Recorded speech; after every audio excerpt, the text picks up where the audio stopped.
تو وہ داخل کر دے گا ان کو ان باغات میں جن کے نیچے نہریں بہتی ہیں، خالدین فیہا، وہ اس میں ہمیشہ رہیں گے۔ ذالک فوز العظیم، یہ بڑی کامیابی ہے۔ ومن یعص اللہ ورسولہ، اور جو کوئی نافرمانی کرے گا اللہ اور اس کے رسول کی، ویتعدی حدودہ، اور اس کی حدود کو پار کرے گا جو اللہ اور اس کے رسول نے دی، تو یدخلہ نارا، وہ اس کو آگ میں داخل کر دے گا، خالداً فیہا، وہ اسی میں رہے گا، وَلَهُ عَذَابٌ مُّهِینٌ، اور اس میں اس کے لیے ذلت امیز عذاب ہوگا۔ اب آ گئی ہے آیت نمبر 15۔ یہاں پر احکامات جو جائیداد کے تھے وہ ختم ہو گئے، اور 15 نمبر آیت سے معاشرے کی تطہیر، پاکیزگی کے بارے میں احکامات آ رہے ہیں۔ واللتی یاتینا بالفاحشۃ من نسائکم، آئے تمہاری عورتوں میں سے کوئی، تمہاری عورتوں میں سے کوئی اگر فحش، بے حیائی کا ارتکاب کرے، فاستشہدوا، لے آؤ گواہ، علیہن، اس پر، اربعۃ، 4 منکم، تم اپنے میں سے، فَإِن شَہِدُوا، پس اگر وہ گواہی دے، فَامْسِكُوهُنَّ، تو روک لو ان کو، فی بیوتی، گھروں میں، یعنی بند کر دو ان کو گھروں میں۔ یہ یاد رہے کہ سورہ نور کے میں جو احکامات آپ کلاس میں پڑھ آئے ہیں وہ آخری احکامات ہیں، یہ ابتدائی احکامات ہیں کہ سب سے پہلے اگر کوئی عورت بے حیائی کر کے آئے تو ایسی صورت میں آپ نے کیا کرنا ہے کہ ان کو گھروں میں بند کر دینا ہے۔ ایک ضروری بات اور ہے کہ یہ بات ہو رہی ہے ایسی عورت اور ایسے مرد کے بارے میں جو عورت تو مسلمان ہے، مرد نان مسلم ہے، تو ایسی صورت میں آپ کو کیا کرنا ہے؟ حتیٰ یہاں تک کہ یتوفاہن الموت، ان کو موت آ کر لے جائے اور زندگی کا خاتمہ اسی حالت میں ہو جائے۔ پھر بعد میں آپ کو پتہ ہے سورہ نور میں جو احکامات آئے تو اس میں کہا ان دونوں کو 100 کوڑے لگائے جائیں،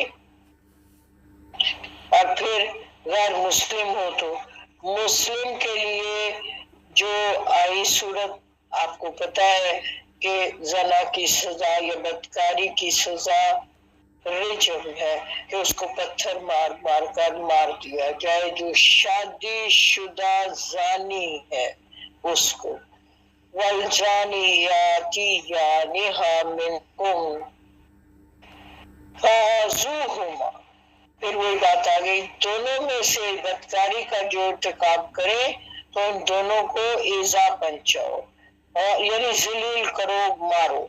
فَإِن تابا، پھر اگر توبہ کر لے، وَأَصْلَحَا، اور اصلاح کر لے، فَأَعْرِضُوا، چھوڑ دو ان کو، عنہما، دونوں کو، إِنَّ اللَّهَ، بے شک اللہ، کانا ہے، تواباً، توبہ کو قبول کرنے والا اور رحم کرنے والا۔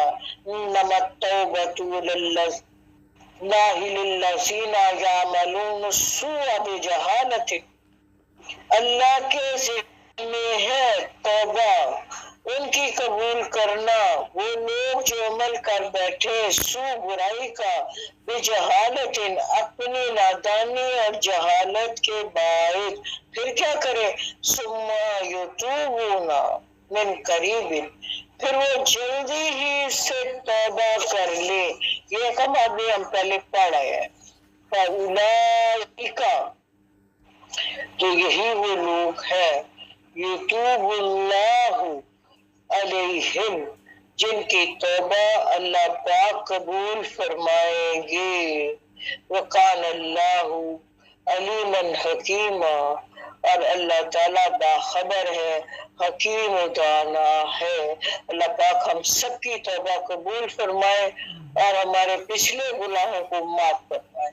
وَلَيْسَتِ التَّوْبَةُ لِلَّذِينَ يَعْمَلُونَ السَّيِّئَاتِ، اور نہیں ہے توبہ ان لوگوں کی، وَلَيْسَتِ التَّوْبَةُ نہیں ہے توبہ ان لوگوں کی، لِلَّذِينَ يَعْمَلُونَ السَّيِّئَاتِ جو برے کام کرتے چلے جاتے ہیں، رشوت خوری ہے، لے رہے ہیں چاہے روز توبہ کریں، اللہ کہتے ہیں ایسا نہیں ہوتا۔ یعنی توبہ کی شرائط آپ کو پتہ ہے نا، سب سے پہلے تو اس شرط یہ ہے کہ آپ نے اس گناہ کے لیے شرمندہ ہونا ہے۔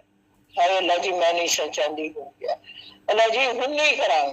دوسری شرط یہ ہے، اور یہ جو حصار میں رہتے ہیں کہ اب کر لیا تو پھر توبہ کر لیں گے، پھر توبہ کر لیں گے، دانستہ سے کرتے ہیں، اللہ جی کو یہ نہیں قبول۔ مسلسل حرام خوری میں اور عیش میں جو رہتے ہیں، اللہ جی ان کی توبہ قبول نہیں کرتے۔ حتیٰ اذا حضر احدهم الموت، یہاں تک کہ جب ان میں سے کسی پر موت کا وقت آ جاتا ہے، کالا پھر وہ کہتا ہے انی تبت الآن، اب میں توبہ کرتا ہوں۔ تو آپ کو پتا ہے موت کے وقت، نزا کے وقت کی توبہ بھی قبول نہیں ہے، کیونکہ آپ کے پاس عمل کا ٹائم ختم ہو چکا ہے۔ اس لیے حضرت اس موسیٰ سے فرعون نے کہا تھا نا، جب اس نے دیکھا سمندر ملنے لگا تو اس نے حضرت موسیٰ سے کہا موسیٰ میں آپ کے رب سے معافی مانگتا ہوں، میں مانتا ہوں آپ کے رب کو۔ تو اللہ جی نے کہا نہیں، اب تم جاؤ، ورکھی ہو گئے، والذین یموتون وہم کفار، اور نہ ہی ان لوگوں کی توبہ قبول ہے جو کفر کی حالت میں ہی مر جاتے ہیں، پھر توبہ کا تو دروازہ کھلے ہی نہیں ان پر، تو اللہ جی ان کی توبہ کیا قبول کریں گے؟ کوئی توبہ نہیں ان کی۔ یا ایھا الذین آمنوا، اے اہل ایمان لوگو، جائز نہیں، لا یحل نہیں حلال ہے لکم تمہارے لیے، ان تریثو کہ تم روک لو وراثت میں، نساء عورتوں کو، کرہن زبردستی۔ ہوتا کیا تھا عرب کے زمانہ جاہلیت میں، ایک شخص فوت ہو گیا، اس کی 4 مائیں ہیں، تو وہ چاروں کو زبردستی یا تو نکاح میں لے لیتا، یا نکاح ایک اس کی اپنی ہے ماں، اس کو چھوڑ کے تینوں کو زبردستی نکاح میں لے لیتا، یا ان کا نکاح کے بغیر ہی وارث بن جاتے۔